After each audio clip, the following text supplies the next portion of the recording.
Why do we make the same mistakes again and again?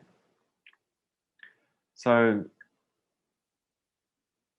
I have things and I have a specific thing that I just trying not to do. And the moment that I do this bad habit that I don't want to do, even while I'm doing it, like in the past, I was so ignorant of the whole experience. And even afterwards, I sort of shut off the fact that it was bad for me and it was making me feel bad. I felt bad and I just didn't think about it. It's fine. And then with some time, I started to notice that afterwards I would feel worse after doing it. And then with more time now, like during the habit, during the act, I would start to feel bad already. And even so now, like I feel like it's starting to become before the habit that I start to feel bad. And the question of why do I do this? And now it's becoming easier to not do it because that feeling is becoming earlier and earlier. The feeling of, I guess it's guilt, or it's like a feeling of letting yourself down and knowing that you're going to feel worse, have low energy, and not going to be able to get things done, things like that. And so the question of how do I get that process to go faster with habits? It's taken a long time for that feeling to get early enough to make me not do it sometimes. But even so, it could be stronger. And I've been thinking, how do I remind myself before I do something exactly why I don't want to do it? So I imagined, like beforehand, what if my phone could give me a notification in that very moment? Somehow my phone knows exactly what I'm about to do, and it gives me a notification. Ding, up on the screen pops a video of myself saying the exact reasons why I don't want to do it and explaining how bad I feel after doing that bad habit. I think that would be quite off-putting. But then also you could choose not to look at it, and it could be quite easy not to look at it. And I think with some time, the novelty of that notification going ding and you wanting to look at it because it's a new thing and it's a new technique, I think it would wear off, and that ding, the notification sound means nothing. So what you would want is you would want it to immediately start playing, really, the video, and you'd want it to be in front of your face before you actually do that habit. So the question is, how do you do that? And then it all occurred to me, why would you include technology? We have this ability built into our brain. We can imagine things, pictures in our minds. We can see images of the past and hear words in our mind. So then, well, why not make a trigger that automatically happens in your brain that replays a feeling? And I was thinking, how do you do this? So let's imagine an example. Let's say you want to quit smoking, and every time you smoke, you feel like you just let yourself down again. And the first the first few times that you smoked again, you just shut it off and enjoyed it. But then with time, that cigarette stopped being enjoyable. It just started to be guilt, pure guilt. But you still do it because you're hanging on to that old feeling. Just the memory of that old, good, satisfying feeling that you had is enough to keep you doing it.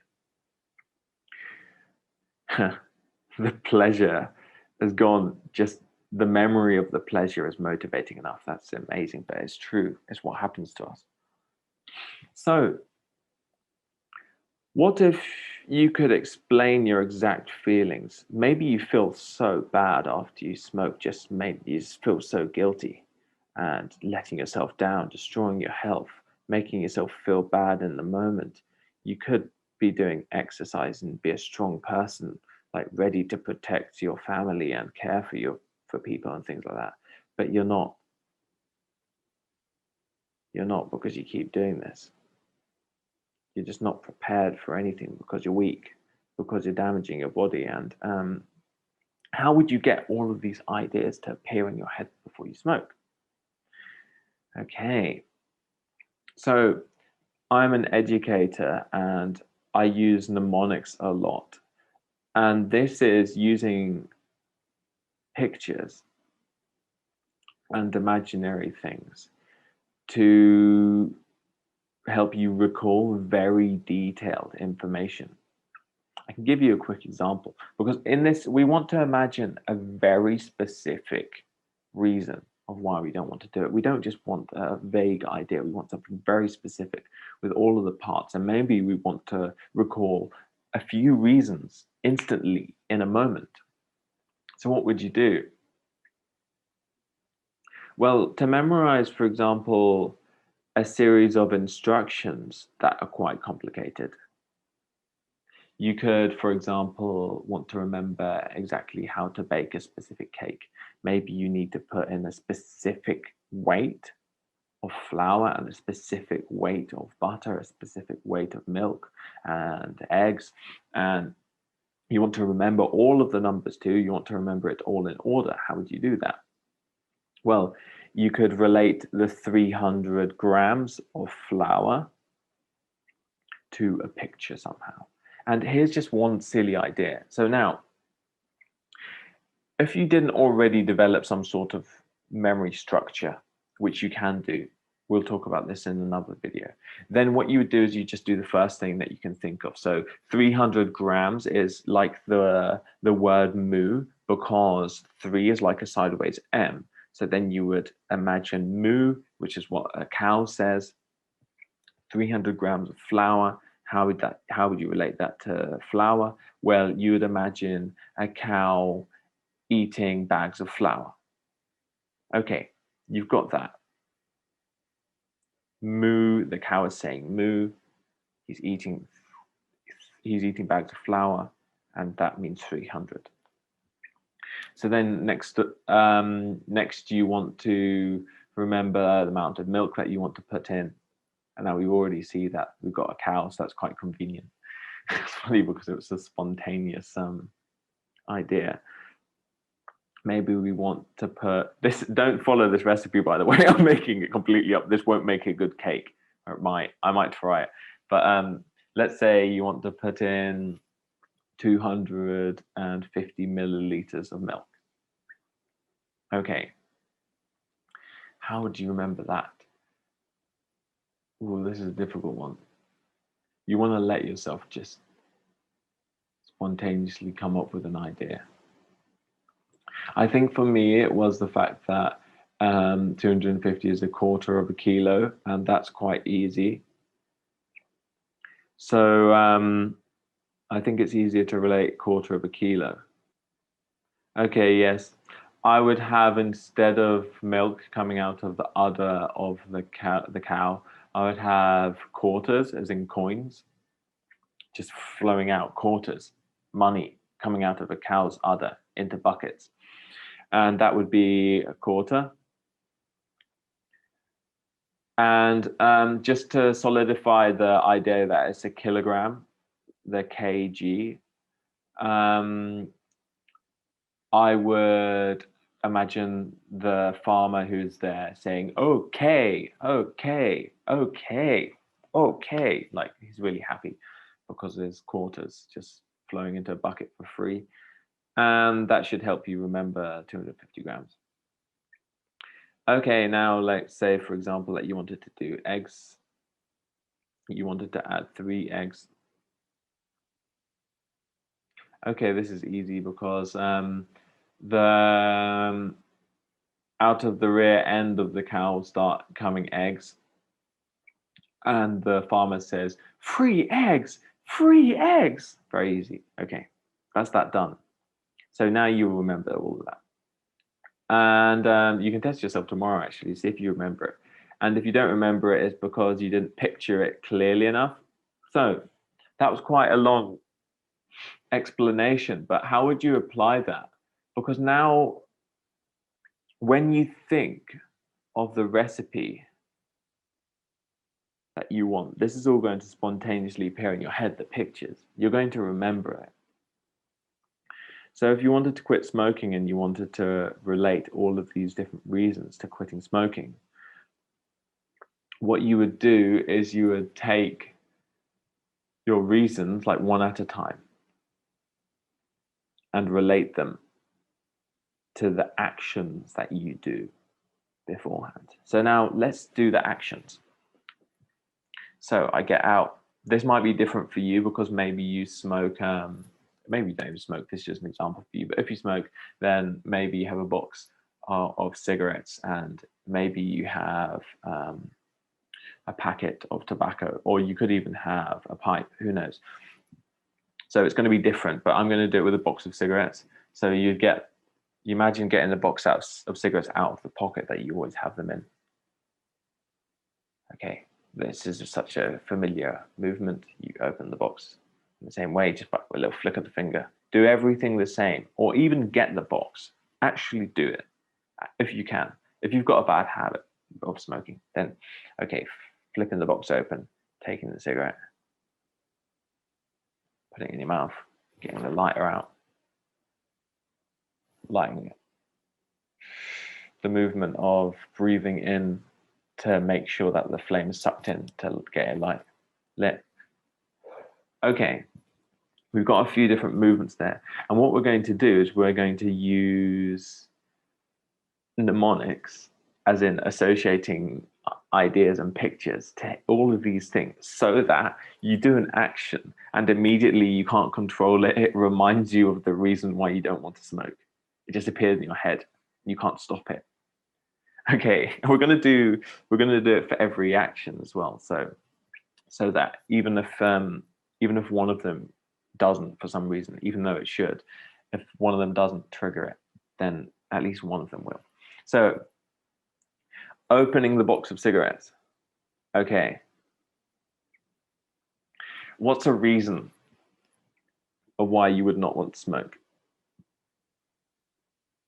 Let's say you want to do sports and you want to run, but you're weak, you can't breathe. So you would want to relate this feeling, like imagine yourself weak, not even being able to run, and imagine all your friends, they can run faster than you, and it's a difficult, sort of embarrassing situation because you just feel weaker than everyone else. Okay, now how are you going to relate this to opening a box? That's the trick. You want to do it very clearly. Okay, this is what I'm going to do. I'm going to imagine opening the box, or get the box and open it if you're actually doing this with me. Open the box, and the moment that you open it, inside the box there are not cigarettes. There are all your friends and yourself all packed in there. Little stick men, or little thin people all packed in there. Maybe some of them are not so thin, they take up more room. Who knows? And the moment that you open the box, the people spring out of the box.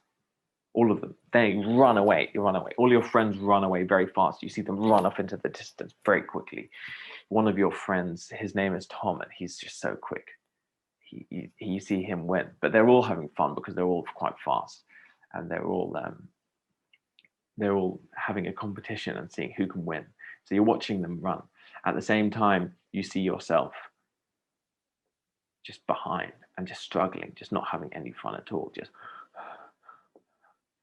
you could even make this more real, and if you get the train to work a lot, make this related to your life. Maybe get the train to work, maybe you get the bus to work, maybe you take car to work or whatever. But with the train, you could imagine that all of you and your friends are all running to catch the train, because you've probably had this experience a few times, and you're just not making it. You're just struggling there, not making it to the train. You just dying, and you wonder how all these other people, your friends, can enjoy running, but they do. You're at the same time just not enjoying it, and they're all enjoying themselves. And so you see that picture of yourself feeling weak, and it's related to opening the box of cigarettes. And you want to imagine this a few times. And what I want you to do as well is that if you do smoke, then you want to actually, every time you open the box for the first few times, you want to do this for a day. Just put the box where you see it. Your goal for today is not to force yourself not to smoke.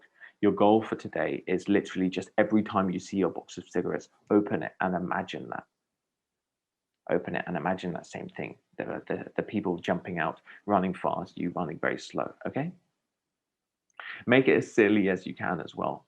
Maybe the way they jump out the box, they're like springs, so that's even clearer. You want to make it so clearly imagined.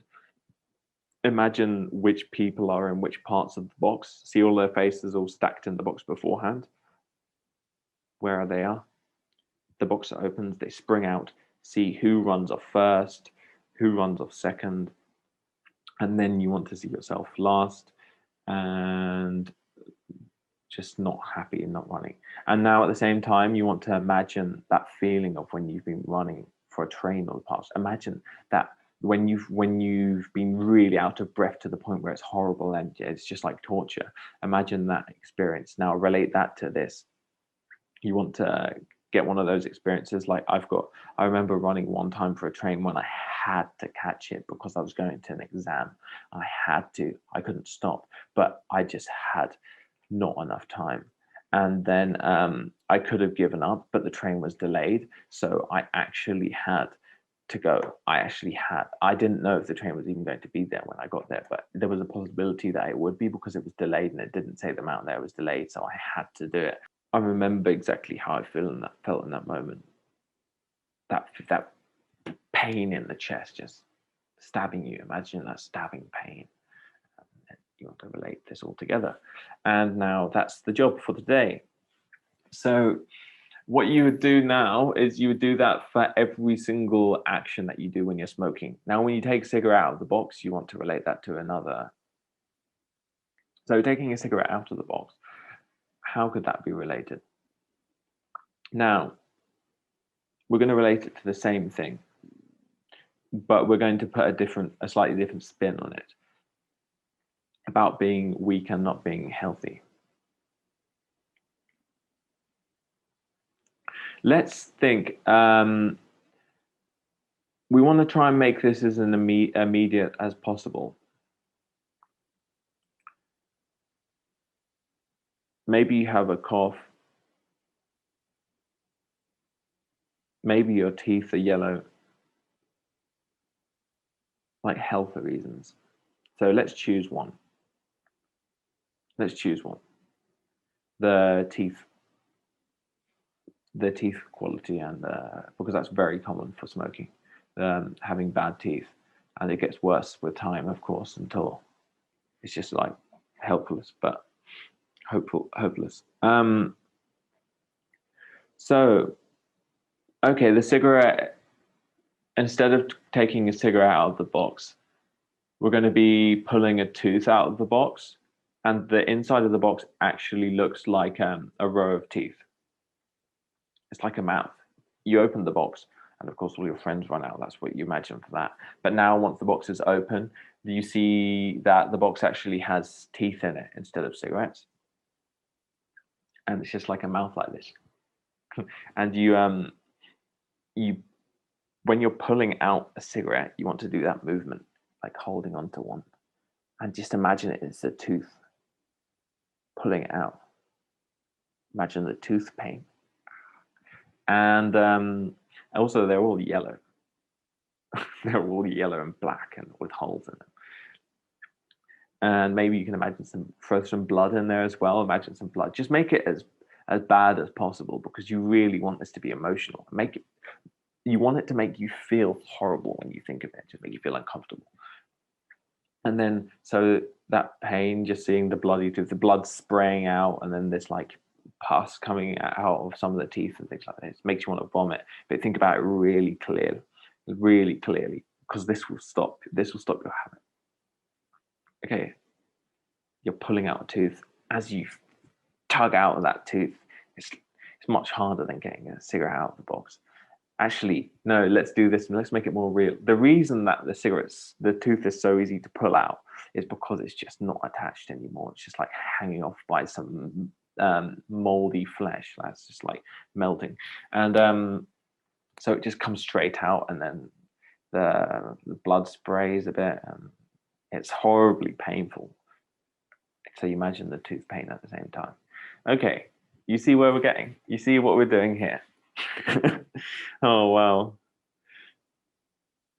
And then you could do another one.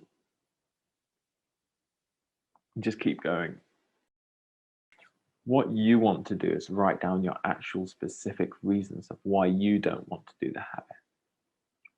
Now, I advise, while you're choosing your reasons, choose more immediate reasons, or if you can't think of so many immediate reasons, then include some longer term reasons if you must. But the strongest reasons for giving up something is something immediate. For example, if you wanted to eat healthier food, you wouldn't want to think about dying at an earlier age as much as the fact that you can't actually walk properly, for example, because you're overweight, and it's embarrassing to run because of the way your body moves. And you see, these things, they're immediate, and you can imagine it in the moment, and they're embarrassing. You could try and imagine yourself on the deathbed early and try and relate that to feeling bad. But you see, the immediate things are much stronger. And this is scientifically proven too, that we're much more likely to pay attention to immediate threats than future things. It's just obvious, like the fight or flight thing. So check it out, the process. Try it with your worst habit that you just want to stop, something that you want to stop doing. It could be something as simple as not getting out of bed on time. It could be something like talking to someone badly and shouting, maybe getting too angry with people. It could be not doing your homework. It could be not doing your work, procrastinating. It could be pornography, or any things that you watch or see that make you overstimulated, so that the rest of life just feels bad and nothing in comparison. This can actually be the case with things like watching too many videos in general, which is something that I'm trying not to do. The dopamine response starts to have less effect, and you need more and more dopamine to feel excited. So regular life starts to be pretty boring. And there are so many habits that you can think of related to this. There could be video gaming too much, but we're focusing right now on bad habits, because bad habits are normally what's holding you back. If you have many bad habits, or you have a specific one that you want to get rid of, adding new things is important, but you need to make space for them. It's basically like, stop hurting yourself before you start helping yourself. It makes more sense. It makes more sense that way around. So try it out and let me know how it goes. Ask me any questions, and I will help you do the actual process if you like. Also, I'm making a document, so I'm going to put a link below it. It just guides you through the process, and it has some specific ways that you can think, if in case you can't come up with a specific idea for an action or habit that you want to come from. You can't think of the ideas like I was coming up with the teeth in the box ideas and the people jumping out of the box. If you find that difficult, then I've got some little mind tricks that help you come up with more ideas. But really, you want to trust the first thing that pops into your head most of the time. Make sure it's clear enough, make sure it's a bit silly, make sure it's a bit funny, make sure it's disgusting or something that just triggers you emotionally. And then you want to use those. But check out the document below.